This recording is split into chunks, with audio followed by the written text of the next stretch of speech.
Hey there, maybe this is going to be a completely useless video, but if your Beko oven is not turning on, not powering on, what you can try to do is try to set up the clock. Yes, you can, let's say, turn off the circuit breaker for about, I don't know, 2 to 3 minutes. Then put the circuit breaker back on.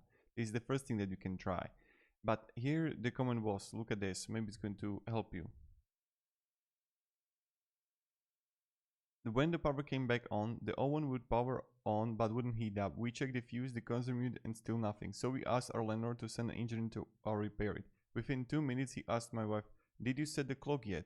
When the power went out, the clock reset to 000, but we weren't bothered. He set the clock and it started working.